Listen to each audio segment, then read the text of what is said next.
This is Heron Island, off the Queensland coast of Australia. Hi, I'm George Page for Nature, and here we are literally on the Tropic of Capricorn. But more importantly, this tiny island is at the southern end of Australia's Great Barrier Reef, a living system so large that it's actually visible from outer space.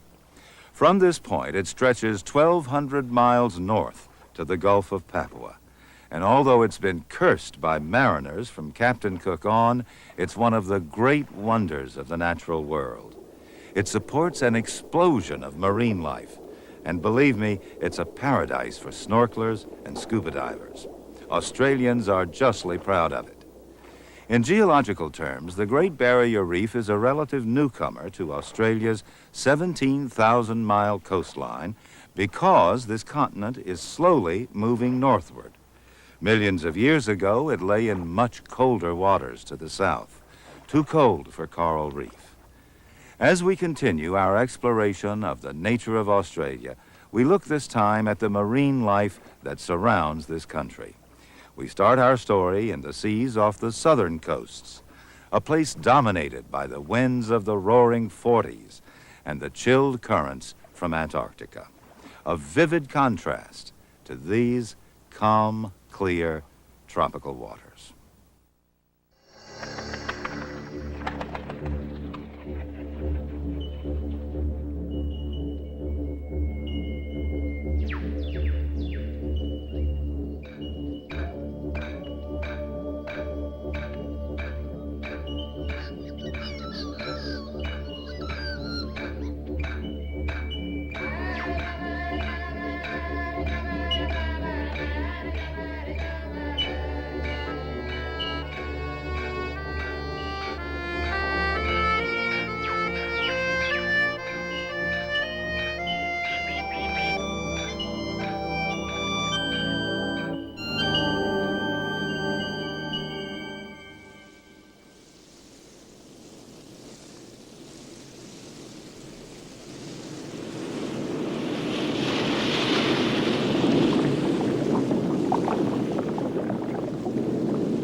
The wild seas that lash Australia's southern coast are driven by the roaring 40s, the mighty winds that race all the way around the globe at these latitudes.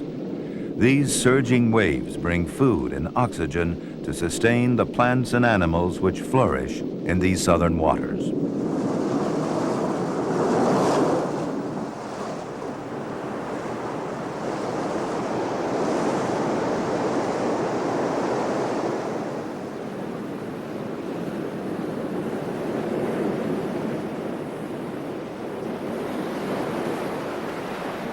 The force of the wind and sea shapes the nature of Australia's marine life and carves the wild splendor of the continent's southern edge. That force is generated a long way to the south, 1,200 miles away in the Antarctic.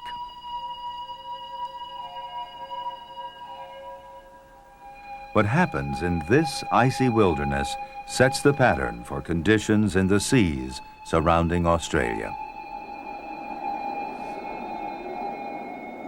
The cold air sliding down the high Antarctic plateau primes the great engine which runs all the weather and current systems of the southern hemisphere.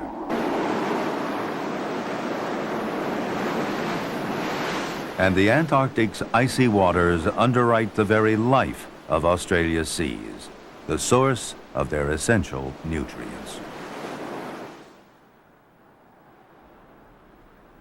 The process begins when the sea ice breaks up after the long polar winter, and the returning sun stimulates a burst of growth.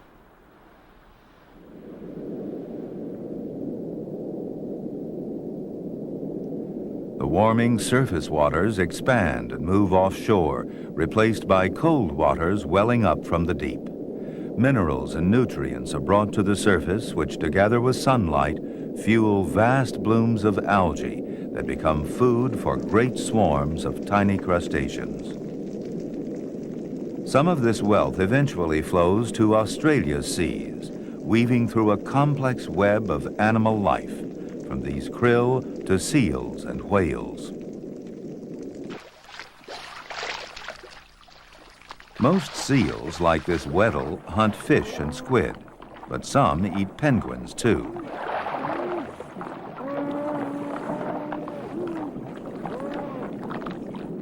Surviving here requires a great deal of energy. These penguins must catch enough fish and krill to keep their chicks growing strong in the short summer.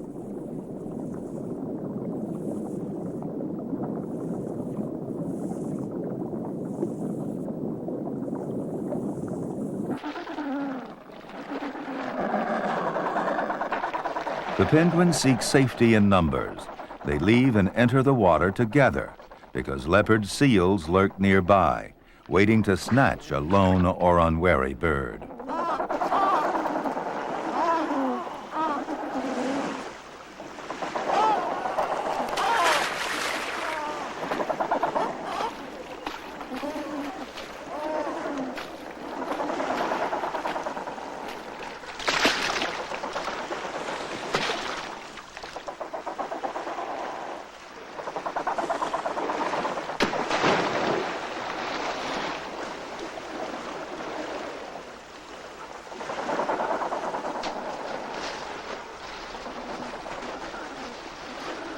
The wealth of nutrients flows from the Antarctic to Australia through a complex system of currents. Their origins go back 150 million years, when all the southern continents were locked together. As this great landmass broke apart, the oceans were set moving in new patterns. Australia broke away 50 million years ago and moved north. Antarctica, encircled by cool currents, iced over.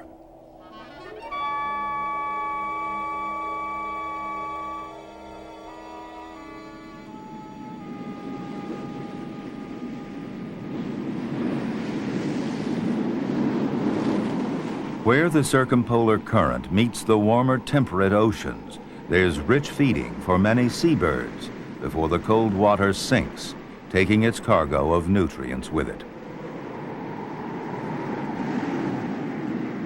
Far below the surface, slow currents move the rich water northward along the ocean floor. It may take 1,000 years, but eventually the currents rise on the slopes of Australia's continental shelf and enrich the local waters.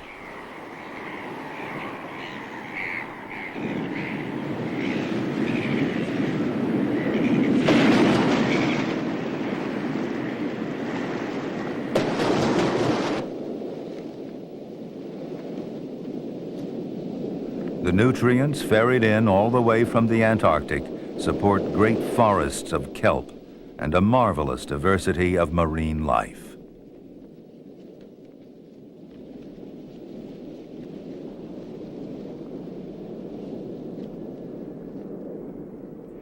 In more sheltered waters, corrugated leaves of string kelp create their own small eddies to extract food from the passing currents. Tiny crustaceans live on and around these towering plants and fall prey to pipefishes and seahorses.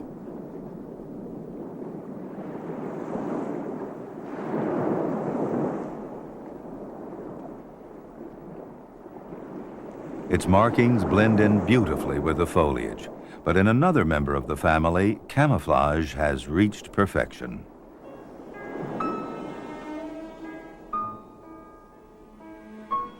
This bizarre creature has come to resemble the seaweeds that are its home.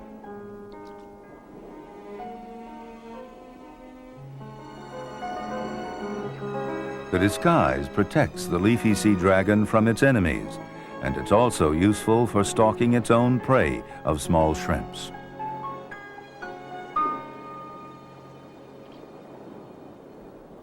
The great variety of life in and around the kelp forests culminates in the ultimate predators, sharks. But hunting uses up a great deal of energy, and these gray nurse sharks spend the days resting in deep channels, circling slowly to let the water bring oxygen to their gills.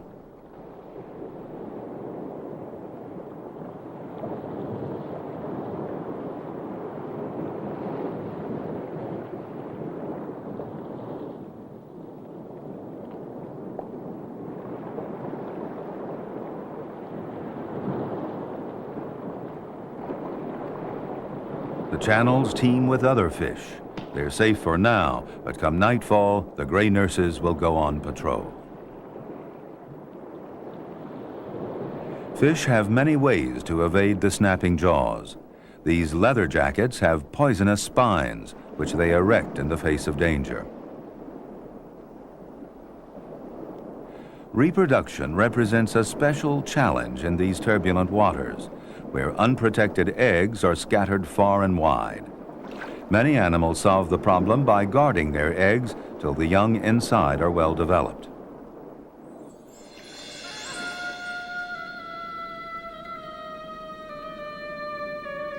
For the blue-ringed octopus, the process begins with a remarkable mating.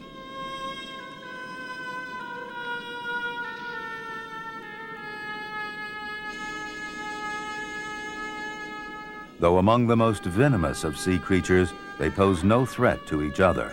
After a brief chase, she submits to the probe of an arm modified into the male's sexual organ. With the other arms holding her, it searches out the female's mantle cavity and finally penetrates it. Now comes the extraordinary part of this strange coupling. The sperm is wrapped in a transparent, tube-like package, and muscle contractions send it along a special groove in the arm.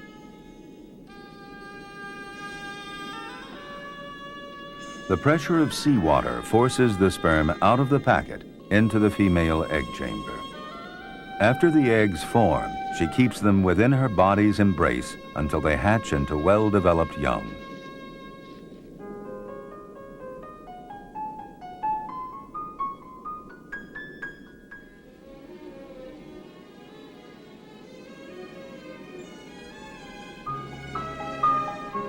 The sea dragons also keep their eggs safe, but in their case, it's the males that do the carrying. The youngsters are nurtured in tiny pouches flanking his tail, more than 200 of them. Now they're about to break free, tail first.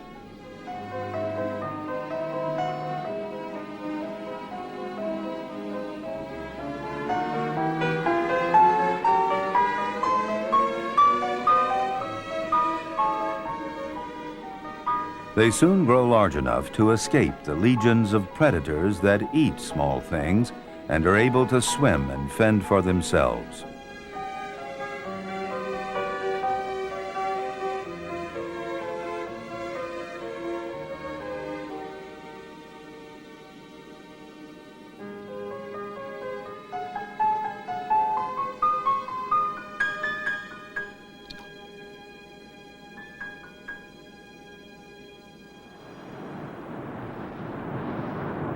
The need to give their young a good start in life brings other animals into the coastal waters of southern Australia. These are the favored breeding places of the southern right whales. The water is warmer here than in the sub-Antarctic where they've spent the summer feeding. And in winter, they come here to mate and give birth.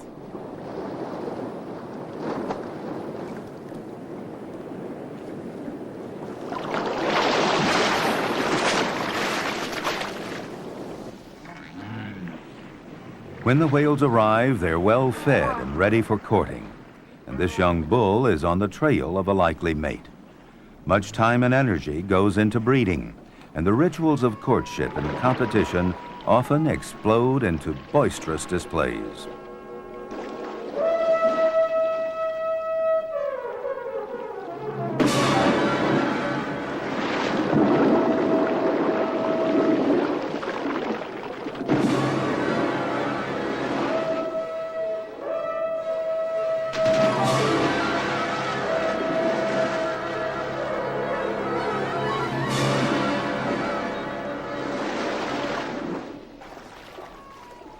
These powerful giants show great tenderness when playing with their newborn calves.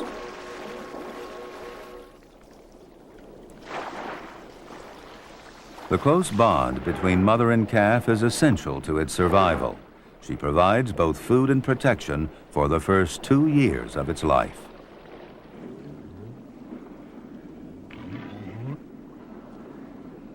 When it's born, the calf seeks out the mother's nipples almost immediately.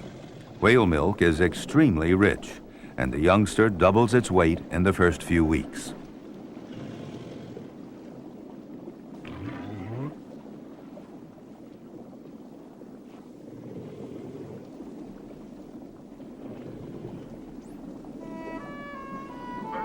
The calf must grow big and strong quickly, because by the end of winter, it has to follow its mother on the long journey back to the polar seas.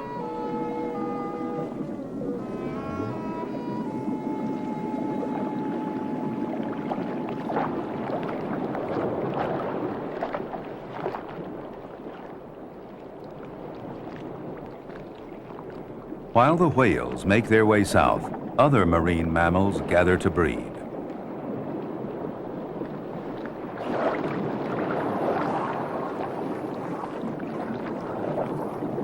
The Australian fur seals come to a few favored places, and their concentrations attract the ocean's fiercest predator, the great white shark.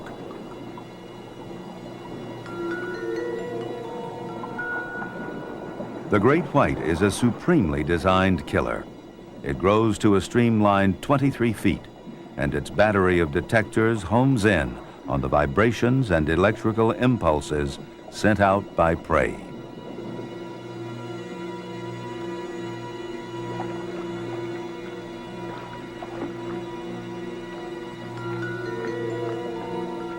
It relies on speed and surprise, for once the shark's been spotted, a swift and agile seal has no trouble evading the mighty jaws.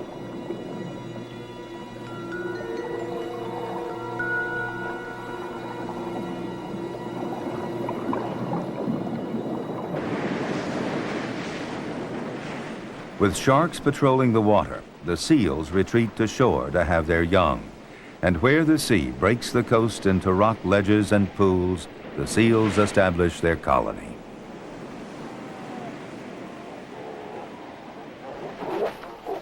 The bulls compete for prime sites. The key to breeding success is a territory where cows pass by most frequently.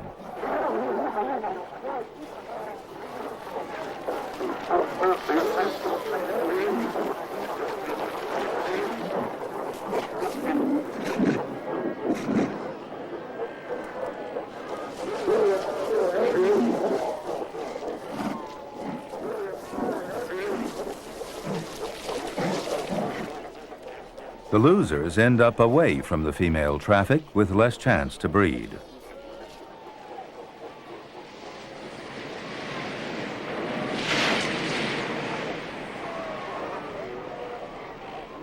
About 5,000 animals jostle for space, and the colony grows day by day, for the cows are now giving birth to the pups conceived the year before. This is a difficult birth, the pups emerging flippers first.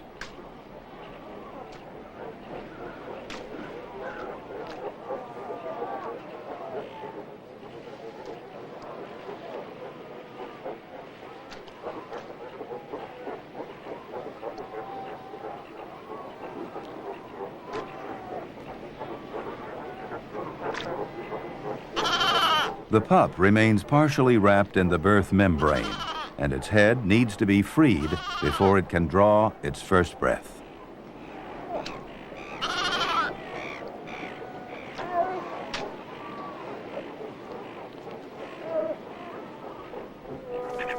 While silver gulls squabble over the afterbirth, the cow is intent on her newborn's first attempts at suckling.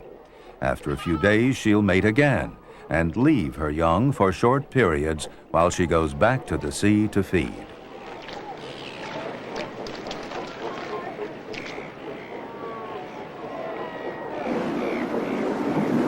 When the breeding season ends, so does the need to guard territory, and the bulls, too, return to the sea.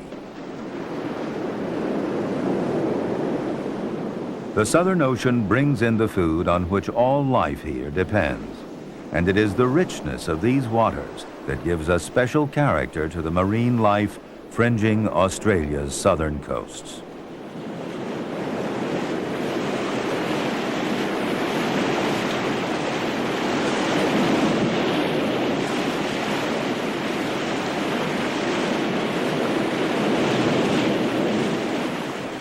Ironically, the warmer waters to Australia's north provide far fewer nutrients, and that's given rise to a very different marine world. About 20 million years ago, Australia's northward drift took it into the tropical latitudes. As the continent thrust its way toward the equator, islands rose, diverting some of the equatorial currents along the eastern coast of Australia. With the currents came new forms of life, among them the seeds of mangroves. Mangroves are trees that tolerate salt water and can grow in mud devoid of oxygen.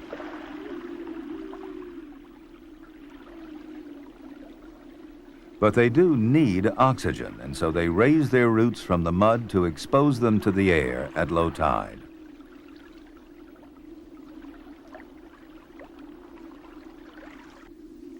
The tangled roots trap the rich silt carried down by the rivers, and whelks and mud creepers sift through it for microscopic particles of food.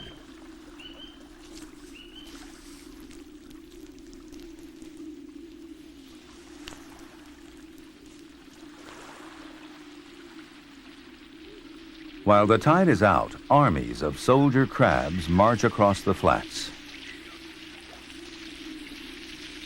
Unlike other crabs, which scuttle sideways, soldiers move forward, scooping up silt to filter through their mouthparts.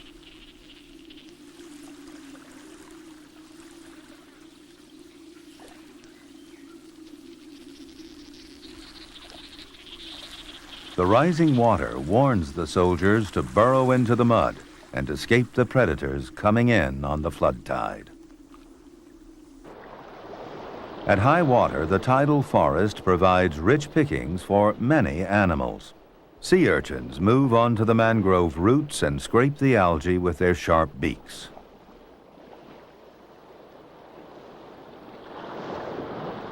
The Cassiopeia jellyfish has algae actually growing within its tissue. It lives upside down to expose them to the sunlight, enabling them to produce energy. The mangrove roots become anchoring points for even stranger creatures. They look like lumps of rock, but they are in fact living corals, animals encased in limestone. This might well be how the first corals colonized Australian waters 18 million years ago. Sunlight is essential to the corals' growth. The clearer the water, the more limestone they produce, enough eventually to make mighty reefs. The reefs grow and die with the rise and fall of the seas. The latest growth began only 8,000 years ago, yet it's created the greatest series of reefs on Earth. The Great Barrier Reef, stretching for more than 1,200 miles along the coast of northeastern Australia. It's the power of the sun that enables this enormous living structure to flourish in waters that are almost nutritional deserts. The whole system is designed to make the most of what little the sea does provide. It begins with the reef's outer edge, shaped to absorb the power of the waves and to channel the water's few precious nutrients.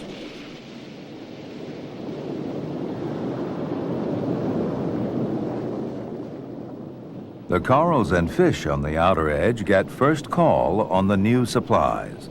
And this is where there's the strongest growth, the most diversity, and the fiercest turbulence.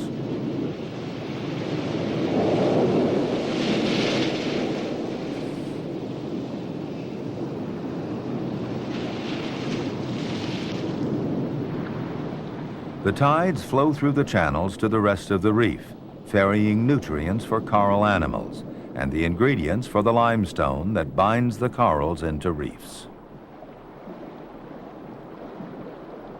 In the calmer waters of the back reef, corals fan out into staghorns and huge plates to catch as much sunlight as possible.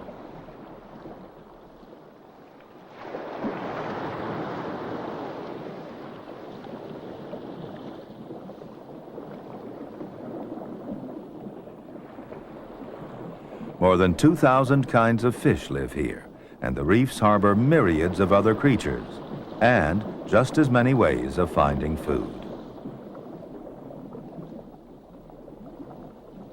This little porcelain crab lives within the shelter of an anemone, and its mouth parts have become modified into a delicate net to catch food floating by.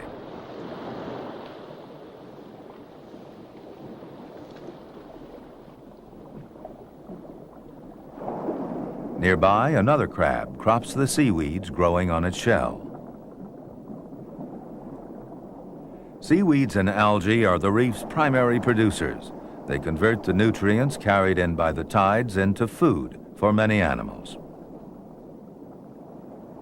Some damselfish even cultivate their own patch of algae and weed out less tasty plants to promote the growth of their favorites.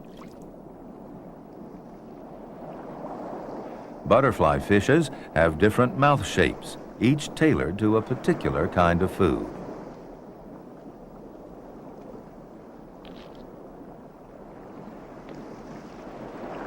Some have flattened mouths to pinch off the fleshy tips of these rounded types of coral, while long snouts can probe into crevices for tiny crustaceans.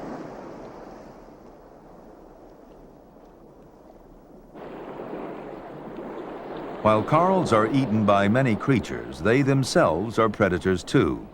These tentacles are put out by coral polyps, each a single animal, together a mighty colony. Their deadly arms are tipped with stinging cells to pierce and paralyze any small creatures that float within reach.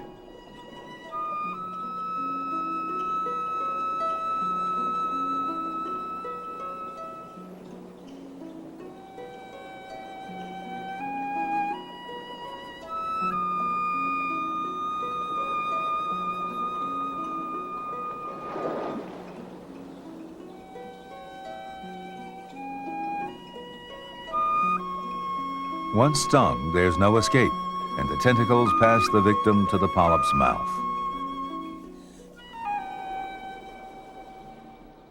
Plankton supplies only part of the energy reef corals need.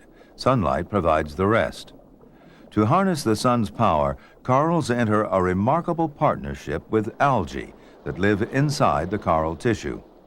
Through photosynthesis, algae provide oxygen and nourishment for the corals to build into limestone, and the algae get the nutrients they need from the coral's waste.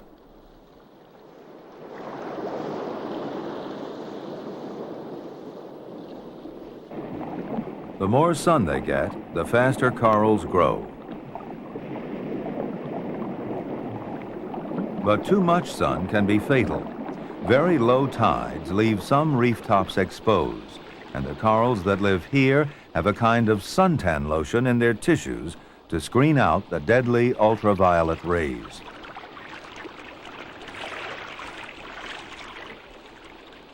They also secrete a mucus to stop them from drying out.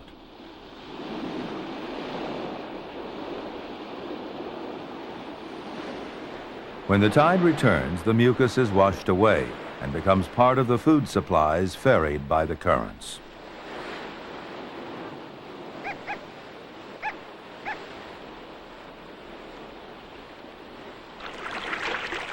The reefs form an almost self-sustaining society in which everything is recycled and nothing goes to waste. It's crowded with life, yet it's a dangerous world where the need for protection has produced defenses of every sort.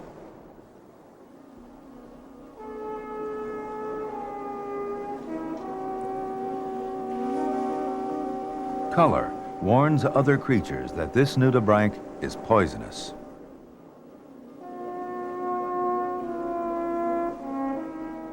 Another nudibranch sports a coat of vivid leaves, loaded with evil-tasting glands. Sophisticated camouflage of color and shape blends the lionfish into the coral rock. And elaborate strategies have been devised to ensure the survival of young.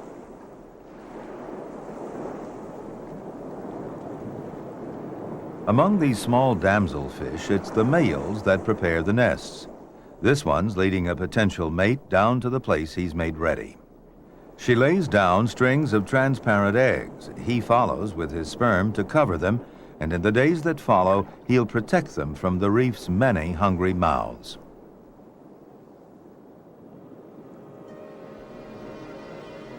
Once they hatch, the young are usually on their own, but the black and white damsel takes parenting one step further. It guards its brood, like a hen with its chicks, until they've outgrown some of their enemies.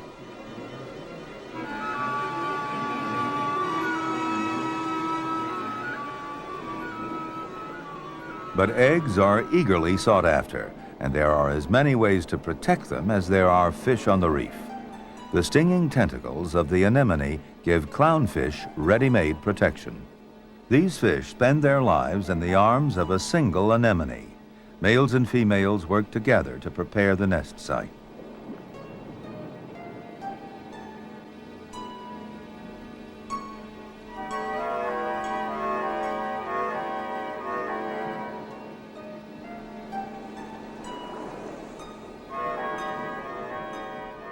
She lays her golden brood, then he sheds his sperm over them.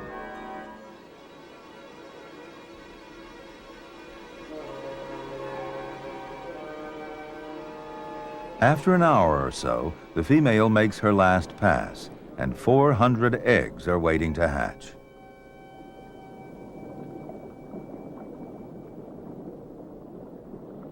From now on, the male will tend the brood and get rid of any infected or infertile eggs.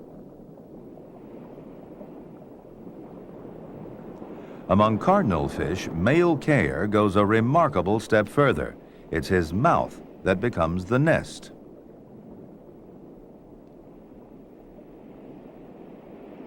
The pair swim side by side. Then suddenly, she releases her eggs in a sticky ball. For a moment, it hangs while his sperm covers them. Then he takes it into his mouth, not to eat, but to incubate.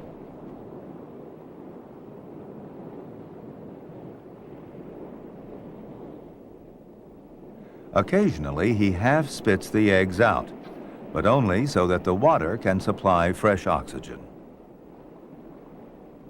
There are obvious drawbacks to a mouthful of eggs, and pipefish have come up with another solution.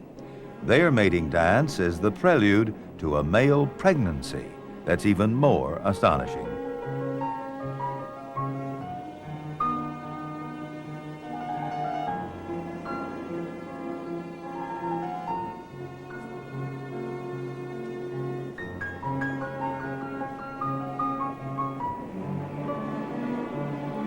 The dance serves to synchronize the reproductive cycle, and by the time the partners rise into the water, the female's sexual organ has become clearly visible.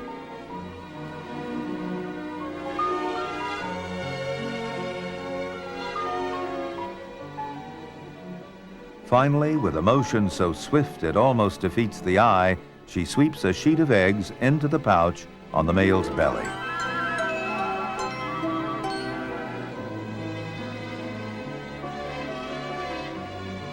Now the dance changes to a wiggle.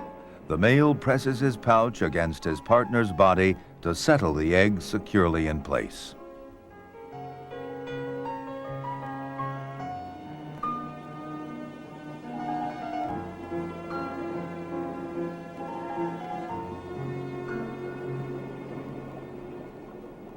Out on the sandy flats, a more robust ritual.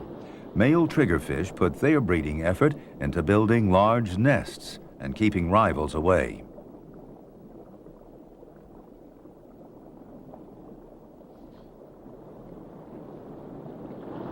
The powerful mouth shifts lumps of coral rubble into a pile to form an egg chamber, and he blows the sand away so the eggs will have a clean surface to stick to. The chamber's at the center of a hole he's dug out. It's saucer-shaped and several yards across. The sand keeps washing back and constantly needs to be scooped out again. but at least one eye is always kept out for trespassers.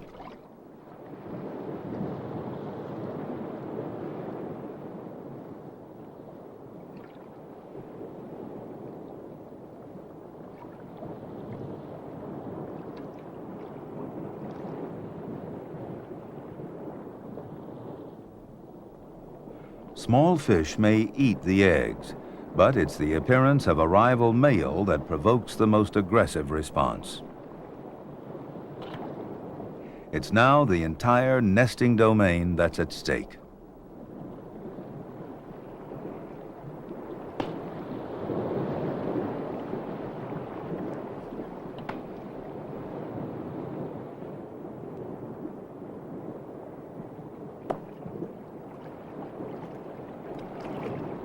Hours of mouth-to-mouth combat leave the lips in shreds, but a final charge sends the intruder into retreat.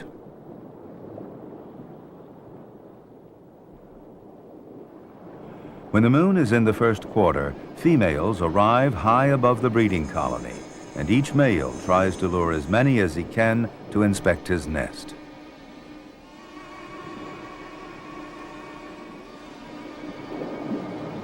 With so many to choose from, she can afford to be particular, and it takes all his powers of persuasion to lead her down.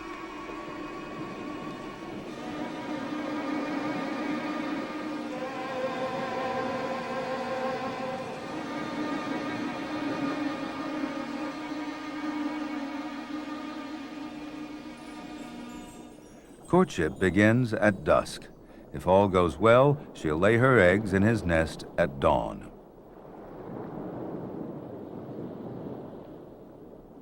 Daylight reveals the eggs clustered in the nest. Her mate keeps watch, and she tends to them until they hatch that night.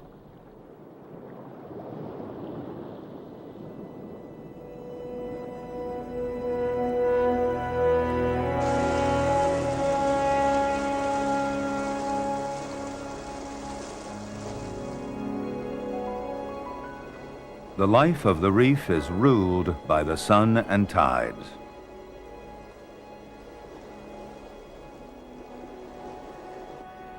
Many reef creatures time their breeding so their eggs hatch at night and disperse on an outgoing tide. There are fewer hungry mouths then, because the daytime fish are preparing for sleep, some in cocoons of their own making. Soon after dusk, 10 days after the eggs were laid onto his body, the male pipefish goes into labor.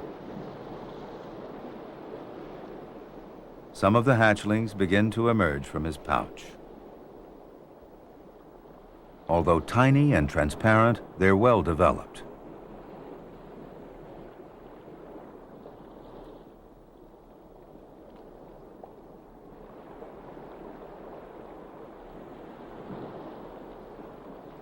With a vigorous shake, he releases the rest of his brood.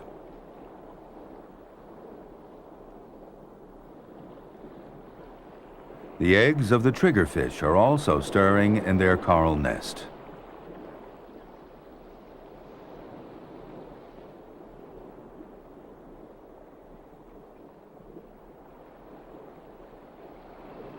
Moments later, the hatchlings burst free, all together, so their numbers will overwhelm any predators.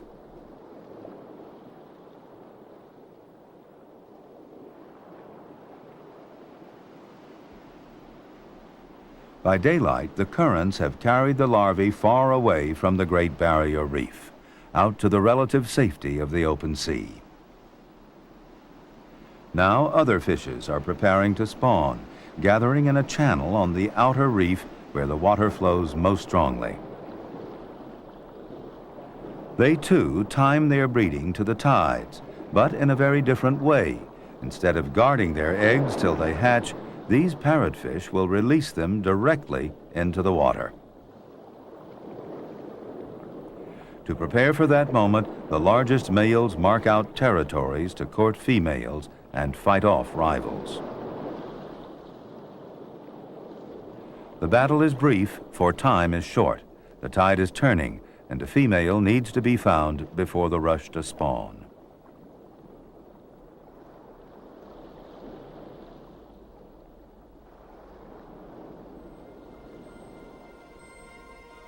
As the spawning pairs rise high up into the current, smaller males, unable to hold their own territories, rush in to join them.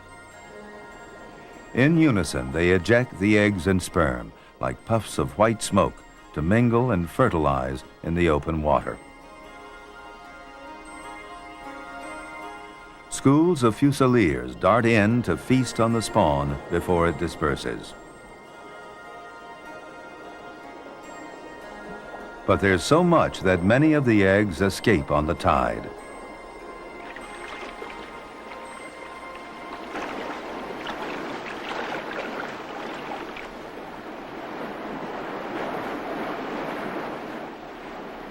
Every ebb tide in summer carries out great quantities of eggs and larvae to hatch and grow in the vastness of the open ocean.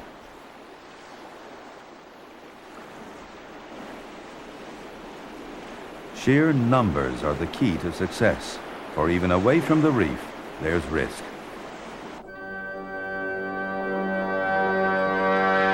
Whale sharks cruise these waters. At up to 60 feet long and weighing 15 tons, they are the largest fish in the sea.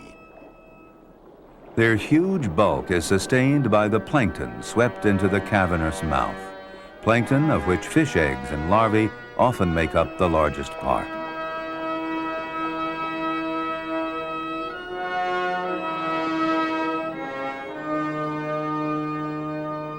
The manta ray, another specialized plankton feeder. Its head has evolved into a twin scoop. Despite their vast appetite, it's not these giants that pose the greatest threat to the young fish, but the risk of starvation, because the open ocean is like a desert and has little food for growing young fish. Occasionally, the currents come to the aid of some fry, and they find shelter and food within the fronds of jellyfish.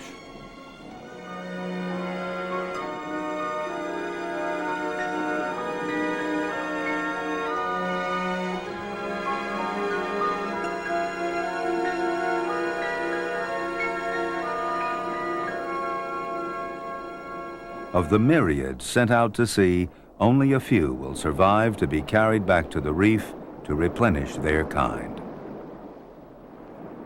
Sometimes chance favors a species and the larvae find more food or suffer less predation. For a time, that species dominates its patch of reef. The assortment of fishes is an ever-changing kaleidoscope. Some fish increase their chances by having their young look like something else. This juvenile resembles a distasteful flatworm, nothing like the tasty batfish it will be when it grows up.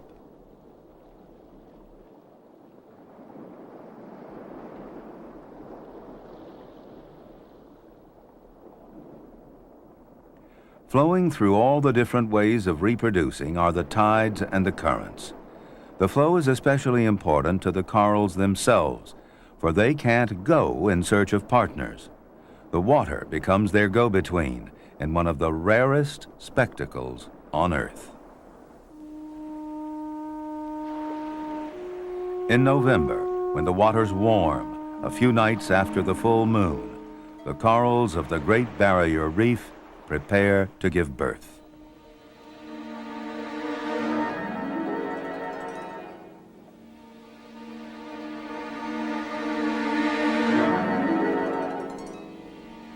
Up and down the length of the Great Reef, eggs and sperm wrapped together in tiny bundles are pushed out through billions of coral mouths.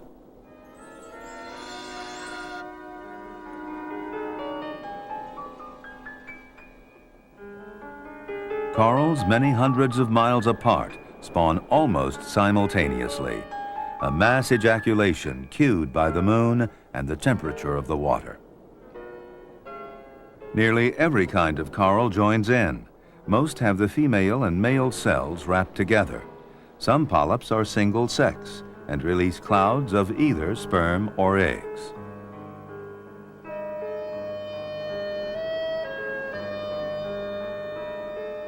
For a few hours, the coral seas are a swirl with blizzards of reproductive cells.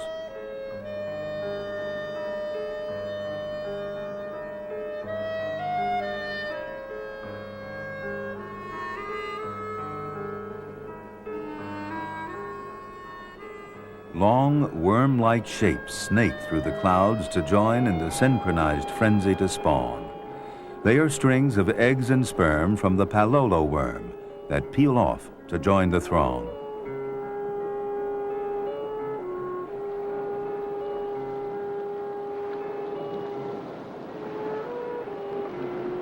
There are predators too, but the sheer volume ensures that enough eggs and sperm reach the surface to fertilize.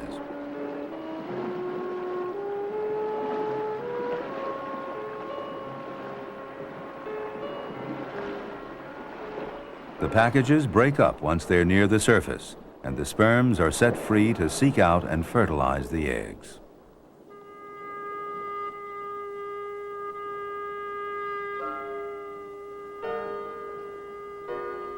Somehow, possibly following a trail of chemical clues, the minute sperms manage to find the right eggs. They burrow inside, and minutes later, the fertilized egg cells begin to divide.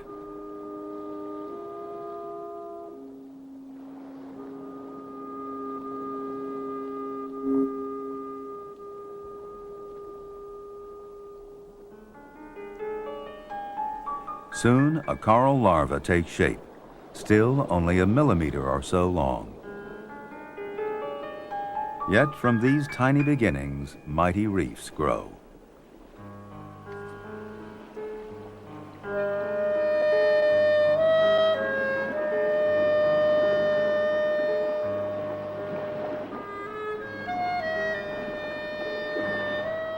But there is no birth and growth without decay and destruction, on the reef as elsewhere. Among the more visible destroyers are the hump-headed parrotfish. Their teeth have become fused into strong, shearing blades that bite off whole chunks of coral. They grind the coral into a paste, extract the living tissue, and void the sandy waste in ribbons through the water. Waves and currents mold the coral sand, and in places begin to heap it up, eventually to emerge above the water as coral cays.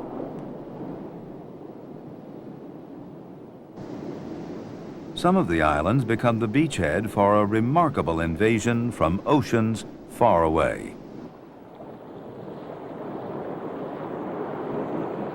Early in December, giant green turtles approach the islands, massive animals of 1/4 of a ton and a yard across. Most are females, heavy with eggs.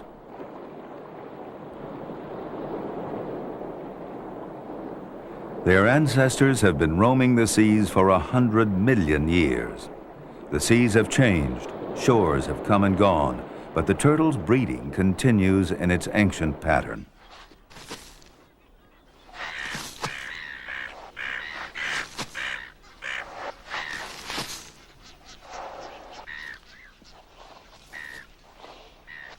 In this summer of peak numbers, 10,000 turtles come ashore here every night, and space is at a premium.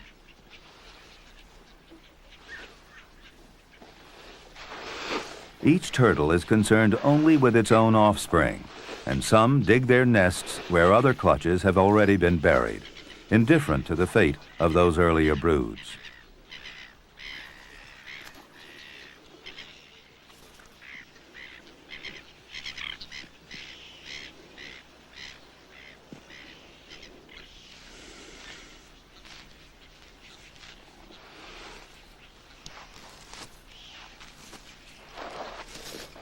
Many eggs are destroyed.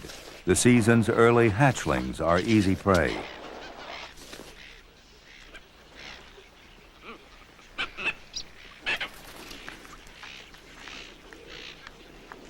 The baby turtles are widely scattered, and the rufous night herons take their pick.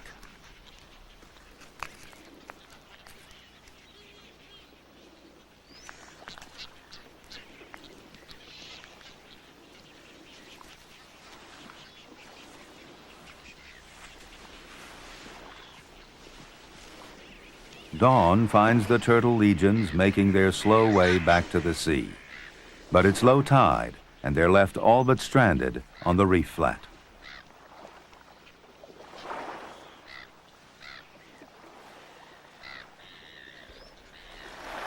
It'll be mid-morning before the returning tide comes to their rescue. Some of the older, weaker ones barely make it to the water's edge and perish soon after they get there. As the tide rises, it carries away the casualties.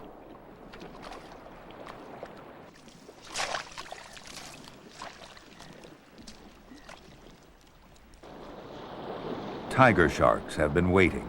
They seldom attack healthy turtles, but scavenge disabled and dead ones.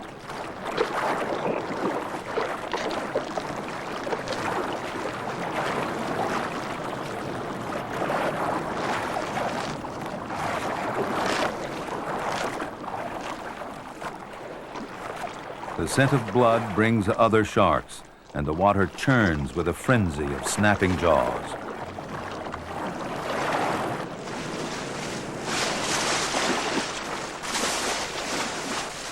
In order to break open the tough shell, the shark twists, bringing his teeth into full play.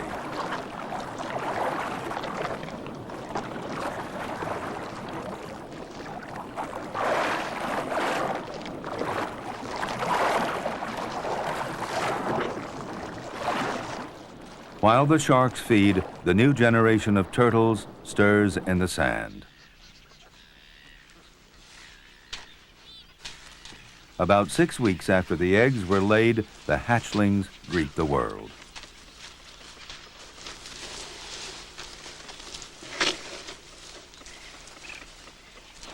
This time, the entire brood bursts out together, their numbers overwhelming the waiting predators.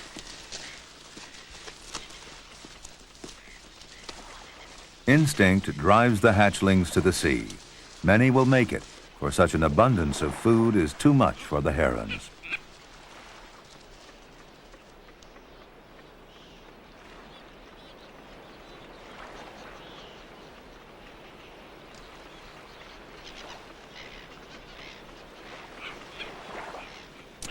Where they go, no one knows. They vanish into the vastness of the ocean, as they've done since long before Australia became a continent.